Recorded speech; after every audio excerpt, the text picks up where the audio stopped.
안녕하세요.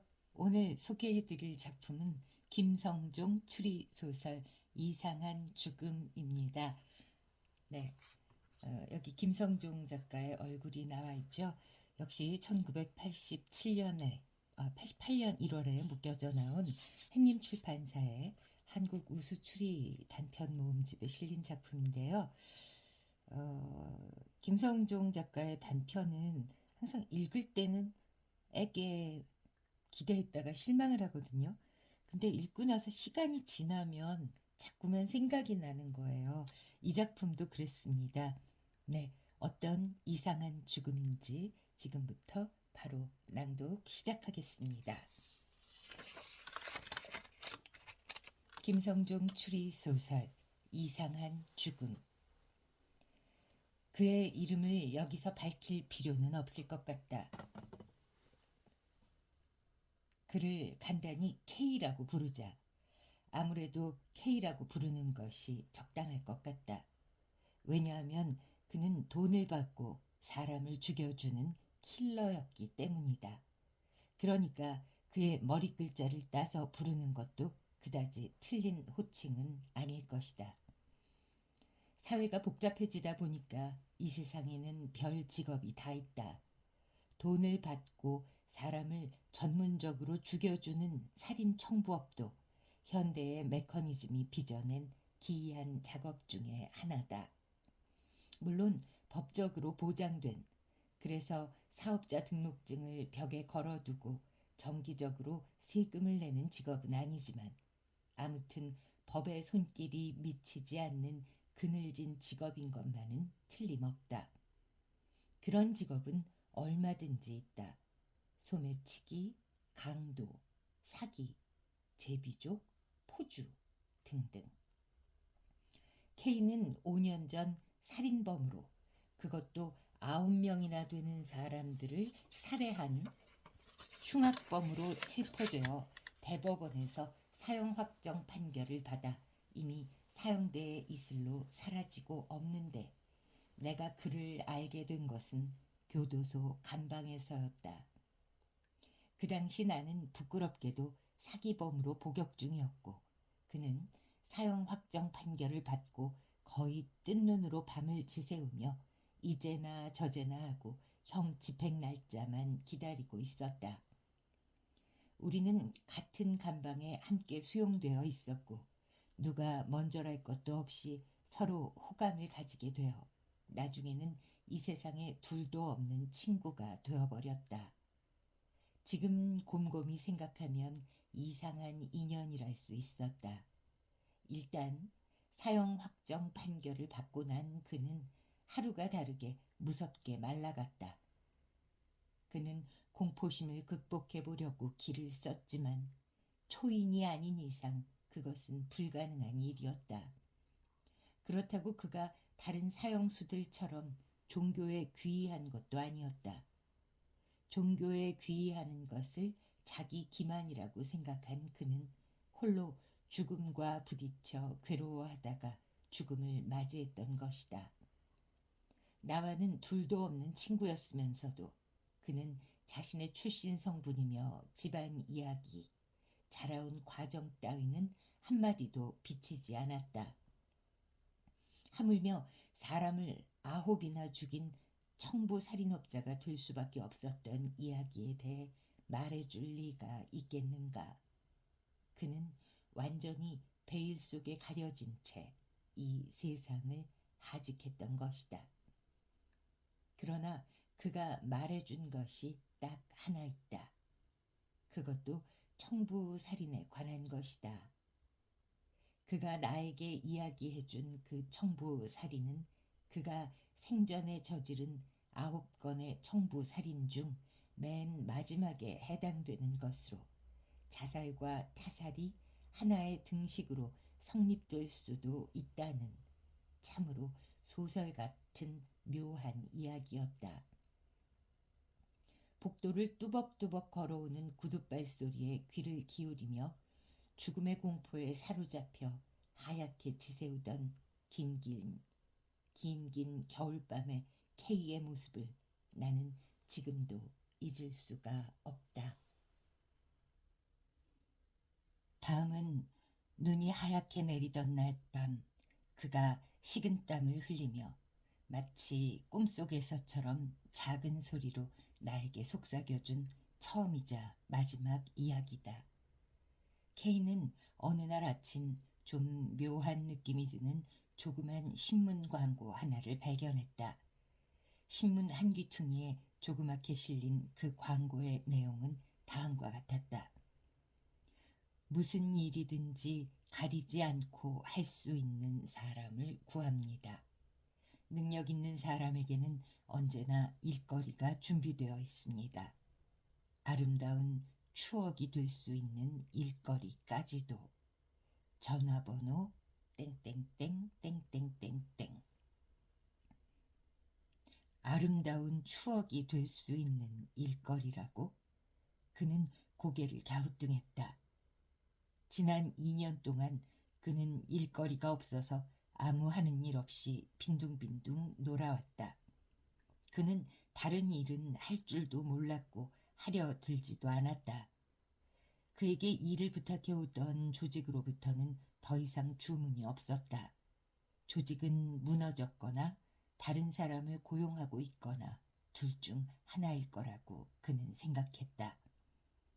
어디서 연락이 오기 전에는 혼자서 일거리를 찾는다는 것은 위험하고 어려운 일이었다. 살인 청부업자라면 험악한 인상의 사나이를 생각할지 모르지만 케이는 그와는 정반대의 모습을 하고 있었다. 중키에 몸집은 가냘플 정도로 호리호리했고 얼굴은 여자처럼 갸름하고 핏기 하나 없이 하얗다. 나이는 40 안팎으로 보였다. 그 신문 광고를 2번 읽고 난 그는 이제는 다른 일거리를 찾아보겠다고 생각했다. 아름다운 추억이 될 수 있는 일거리라면 한번 해보는 것도 괜찮지 않을까 믿져봐야 본전이다. 그는 마침내 다이얼을 돌렸다. 신호가 한참 간 뒤에 이윽고 상대방이 나왔다. 신문에 광고 내셨습니까? 네, 그렇습니다. 상대방 남자는 무뚝뚝하게 대답했다. 목소리로 보아 40대에서 50대 사이쯤 되는 것 같았다. 무슨 일이나 할 수 있습니까? 상대방이 물었다. 네, 하지만 나는 아름다운 추억이 될 수 있는 일거리를 찾고 있습니다. 잠깐 침묵이 흐른 뒤 상대방이 말했다. 아름답다는 것은 주관적인 인식이죠. 추한 것도 보기에 따라서는 아름다울 수도 있으니까요. 네, 그렇죠. 실례지만 거기가 회사입니까? 아닙니다. 무슨 일인지 말씀해 주시겠습니까? 일의 내용 말입니다. 광고에 분명히 이렇게 냈습니다. 무슨 일이든지 가리지 않고 할 수 있는 사람을 구한다고. 네, 하지만 무슨 일인지 알아야 할 거 아닙니까? 케이는 차츰 이상한 생각이 들기 시작했다. 그건 나중에 말씀드리겠습니다.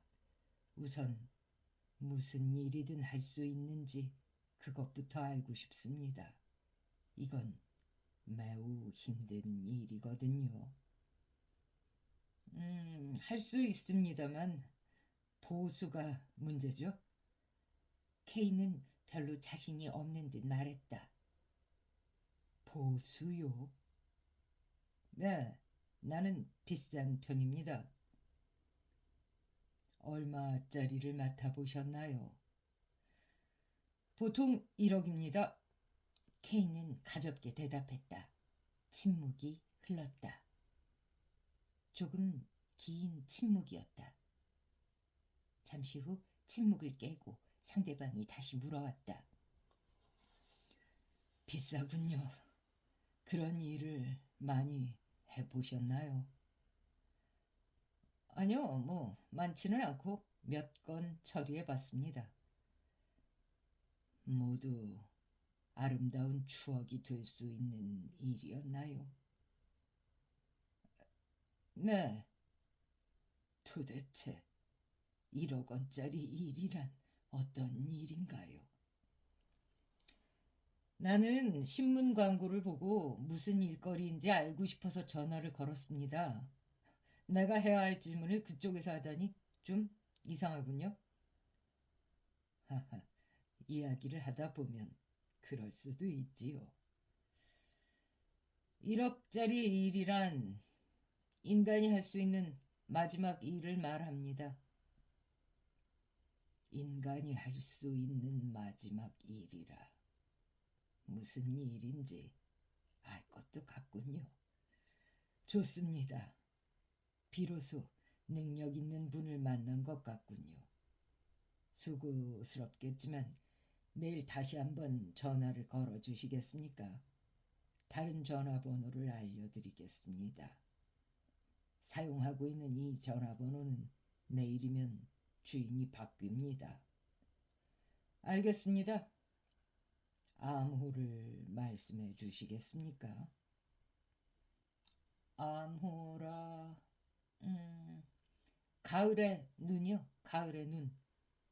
가을의 눈이라고요? 네, 3일밖에 피지 못하는 꽃이죠. 그쪽은 암호가 뭡니까? 난 산부인과 의사입니다. 이튿날 K는 새 전화로 전화를 걸었다.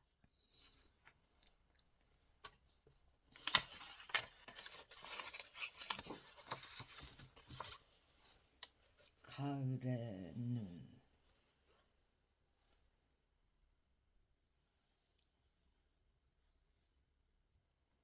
죄송합니다. 제가 틀리게 읽었어요. 가을의 눈. 산부인, 아유, 이러냐. 가을의 눈입니다.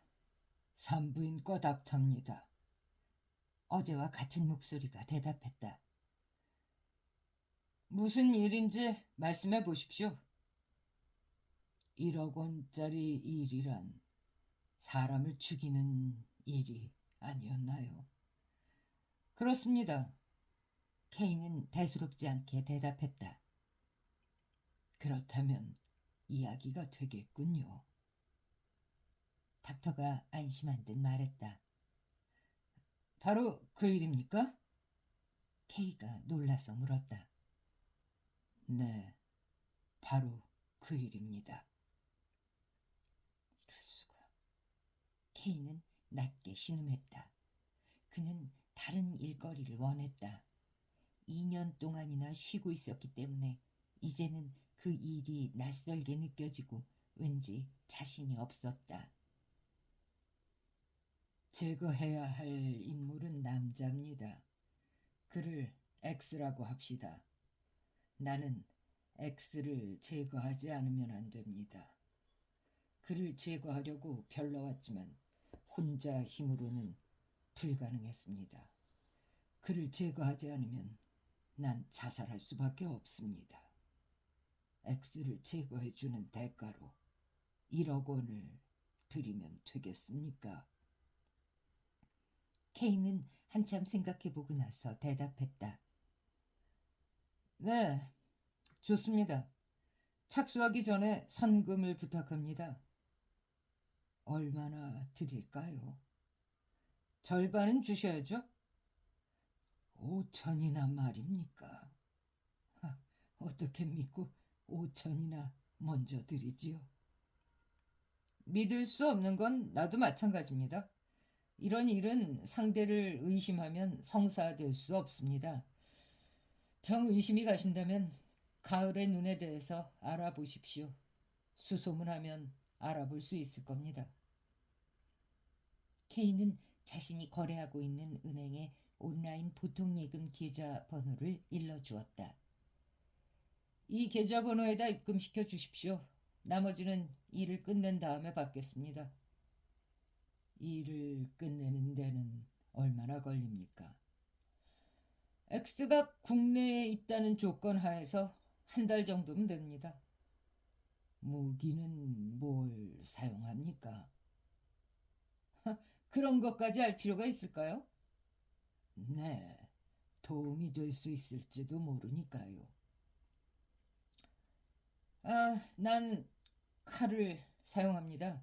끝이 날카로운. 그것으로 목을 자릅니까? 그거 필요한 말만 합시다. 케이는 불쾌한 듯 말했다. 아, 미안합니다. 일을 끝낸 다음에는 어디로 연락하면 됩니까? 여기로 전화하면 됩니까? 안 됩니다. 다른 전화번호를 알려드리겠습니다. 케이는 닥터가 불러주는 전화번호를 받아 적었다. X를 제거한 다음에 여기에다 전화를 걸어 유혜림이라는 여자를 찾으십시오. 그 여자에게 당신의 암호를 말해놓겠습니다. 그 여자가 당신한테 열쇠를 하나 줄 겁니다. 그 열쇠는 제2은행 본점 지하에 있는 금고 열쇠입니다. 잔금은 그 금고 안에 들어있을 겁니다. 혹시라도 유혜림이라는 여자를 족쳐서 내 신원을 알려고는 하지 마십시오. 그녀는 나에 대해 아무것도 모르니까요.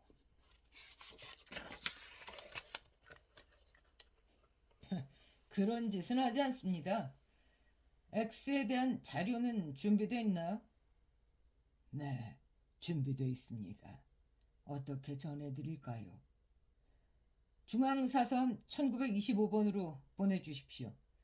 혹시 연락해야 할 일이라도 생기면 어디로 연락해야 합니까? 신문 광고를 내십시오.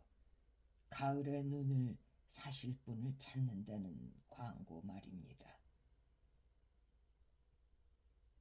이틀 후 케이는 자신의 사서함에서 서류 봉투 하나를 꺼내 들었다. 우체국을 나온 그는 거래은행을 들러보았다. 그의 구좌에는 5천만 원이 입금돼 있었다. 집으로 돌아온 그는 봉투를 뜯고 내용물을 꺼내보았다. 내용물은 인물 사진 몇 장과 타이핑된 종이 몇 장이었다. 사진은 컬러였는데 명한판 크기의 4배 정도로 얼굴 앞면과 옆면을 찍은 것이었다. X는 잘생긴 초로의 신사였다. 금태 안경을 낀 얼굴은 자신감과 만족감으로 차 있었다. 인생에 성공한 사나이의 중후한 멋이 얼굴에서 풍기고 있었다. 귀 언저리에 서리가 앉아있는 것이 더욱 근사해 보였다. 닥터와 이 사람은 어떤 관계일까? 닥터는 왜 이 X라는 사람을 제거하려는 것일까? 언제나처럼 여러 가지 의문이 꼬리를 물었지만 그런 것은 그와는 상관없는 것으로 아무래도 좋았다. 케이는 타이핑된 종이를 들고 읽기 시작했다. 거기에는 X에 대한 것이 비교적 상세히 기록되어 있었다. X의 이름은 오국선이었고 현재의 직업은 서양화가였다. K도 그 이름은 알고 있었고 그만큼 오국선은 유명한 화가였다. 그는 S대 미대 교수이기도 했다. 나이는 45. 그는 주택에서 살고 있었다. 집에는 사나운 개가 2마리나 있어서 몰래 집으로 침투한다는 것은 어려울 것 같았다. 그는 아침 산보 같은 것도 하지 않았고 외출 시간도 일정치 않았다. 강의 시간에 맞춰 나가는 것이 보통이었는데 그나마도 강의를 빼먹을 때가 많았다. 외출할 때는 스웨덴제 볼보를 직접 운전한다. 그의 부친은 세상이 다 아는 갑부로 외아들인 그에게 막대한 유산을 남겨놓고 수년 전 세상을 떠났다. 오국선은 젊은 여자들이 많이 따른다. 그는 무교동에 있는 엘도라도라는 살롱의 단골 손님이다. 일주일에 두서너 번은 그곳에서 술을 마시지만 언제 들를지 알 수 없다. 그의 그림은 비싼 것으로도 유명하다. 그림을 팔아서 생계를 유지해야 할 만큼 궁하지 않으니까 비싸게 부르는 것이다. 안 팔아도 좋다는 식이다. 기분이 좋으면 돈을 받지 않고 공짜로 그림을 주기도 한다. 그의 그림은 거의가 여자의 나체화다. 그 부분에 있어서 그는 타의 추종을 불허하고 있다. 그가 제일 좋아하는 술은 꼬냑. 그리고 그는 파이프 담배를 즐겨 피운다.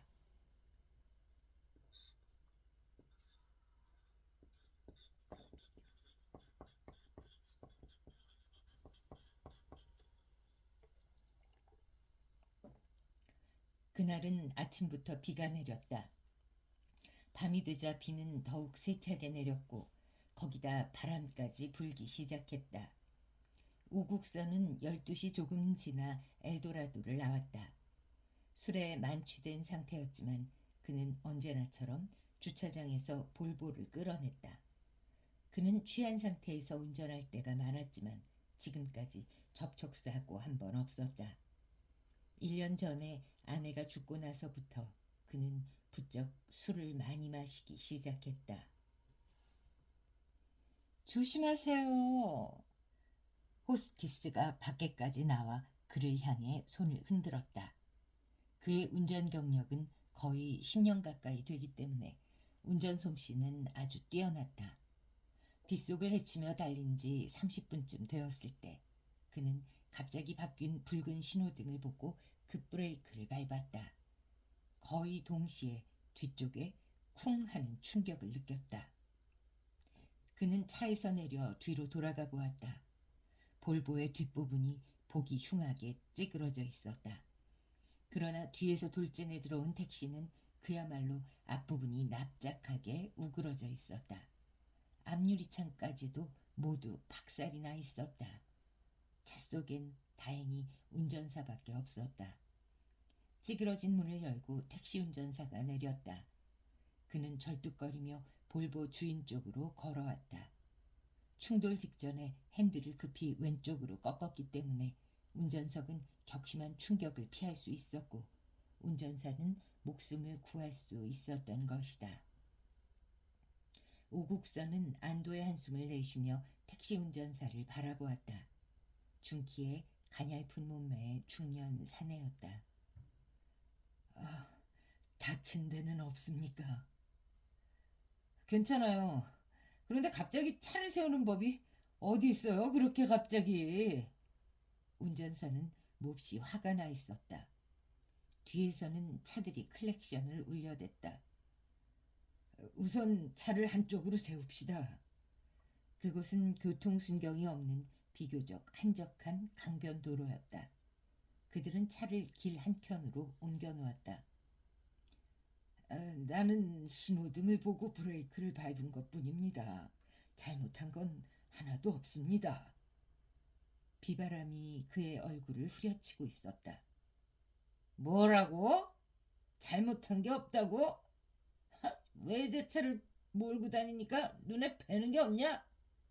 운전사는 완전히 반말로 쏘아붙였다. 오국선은 어이가 없었다. 당신이 너무 바싹 따라온 게 잘못이야. 술 취해서 운전하면 어떻게 되는지 알지? 운전사가 협박조로 말했다. 당신이 상관할 일이 아니야. 사고를 냈으니까 하는 말이야. 사고는 당신이 냈어. 내가 들이받은 게 아니라고. 아씨, 정말 아침부터 재수가 없더니만. 운전사가 씹고 있던 껌을 퇴하고 뱉더니 갑자기 부드러운 어조로 비 맞지 말고 안으로 들어가서 얘기합시다 라고 말했다. 그럽시다. 두 사람은 볼보의 뒷자리로 뛰어들었다. 오국선은 담배를 꺼내 운전사에게 내밀었다. 운전사는 힐끗 내려다보더니 마지못하는 듯 그것을 집어들었다. 두 사람이 뿜어내는 담배 연기가 차 속을 금방 가득 채웠다. 사람 다치지 않은 걸 다행으로 알고 그냥 물러가는 게 어때요? 국선은 가난한 운전사에게 변상을 요구할 마음이 나지 않았다. 그런데 운전사 쪽에서 오히려 변상을 들고 나왔다. 선생은 취한 데다가 비 때문에 눈앞이 잘 안 보였던 모양인데 거기서 도대체 왜 브레이크를 밟았어요? 아, 그야 빨간 신호등이 들어왔으니까 밟았지요. 그게 어째서 빨간 신호등이었어? 어? 파란 신호등이었지. 아니, 뭐라고? 왜? 내가 뭐 말을 잘못했나? 그들은 또다시 험악해지기 시작했다. 국선도 비로소 화가 치밀었다. 이봐 당신, 이 차 무슨 차인지 알아? 스웨덴제 볼보야. 부속을 수입해와야 하기 때문에 수리비가 엄청나게 들어. 당신 정 그렇게 나오면은 변상을 요구할 거야. 난 없었던 일로 덮어두려고 했는데 당신 말하는 거 보니까 안 되겠어. 볼본지 불알인지 내가 알게 뭐야. 당신 면허증 내봐. 면허증이야. 얼마든지 보라고. 운전사는 점퍼 속으로 손을 집어넣더니 길쭉하게 생긴 것을 꺼내들었다. 끝이 날카롭게 생긴 칼이었다. 불빛을 받아 칼은 번쩍하고 빛났다. 오국선은 아 하고 입을 벌렸다. 칼끝이 횡격막 위에 심장을 노리고 살속을 깊이 파고들었다. 고통은 잠깐이야. 케인은 의사처럼 중얼거리면서 손에 힘을 주었다. 이튿날 케인은 유해림에게 전화를 걸었다. 가을의 눈이라는 꽃을 아십니까? 네, 들은 적 있어요. 3일밖에 피지 못한다면서요? 네, 그렇습니다. 어머나, 가여워요.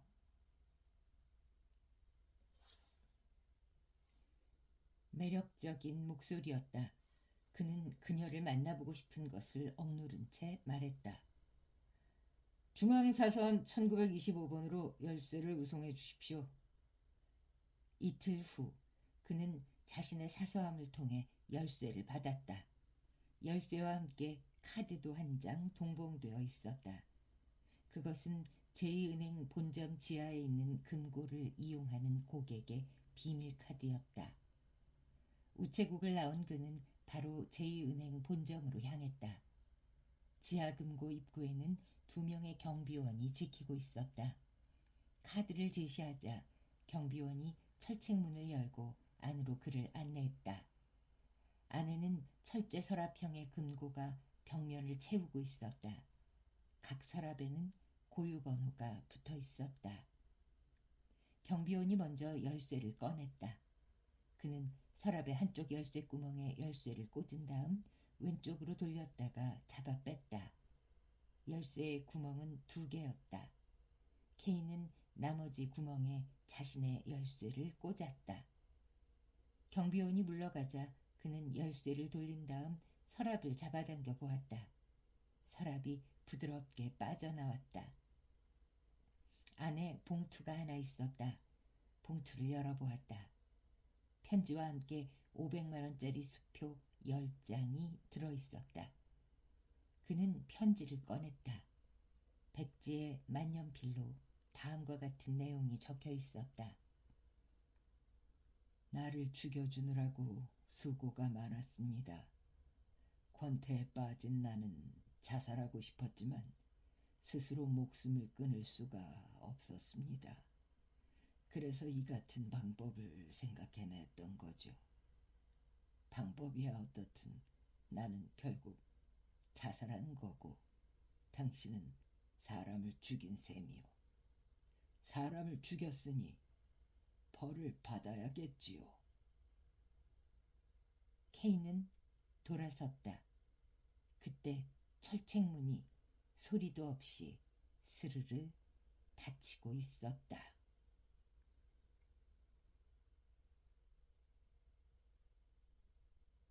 네, 어, 이렇게 끝이 났습니다. 이 마지막에 제가 썼어야 되는구나 싶어서 X 오국선 화가 암호명 산부인과 의사 오국선 화가를 썼는데요. 급하게 이분 취향이 참 독특하죠. 자기를 죽여달라고 해놓고 돈도 다 줘놓고 하지만 당신은 살인범이니 벌을 받아라. 아주 독특하고 이상한 죽음인 것이 분명합니다. 그리고 이걸 처음에 저는 너무 짧고 사실 이 책에 실려있는 모든 이야기들 중에 제일 짧았어요. 그래서 김성종 씨 작품은 좀 길었으면 하고 생각했는데 실망을 했었고 뭐야 내용도 시시해 했는데 생각하면 생각할수록 소름 돋고 오싹하지 않으세요? 어쩜 이 사람은 그럼 그냥 자기 죽여준 걸로 고마워하면 되지 이렇게 했을까요? 그 다음에 그 사서함 쓰던 시절도 생각나고 그랬습니다. 이 추리소설이라는 것은 정말로 시대상을 가장 잘 반영하는 문학 장르가 아닌가 그런 생각이 드네요. 네, 다음 시간에 또 찾아뵙겠습니다. 여러분 감사합니다. 안녕히 계세요. 구독, 좋아요는 사랑입니다.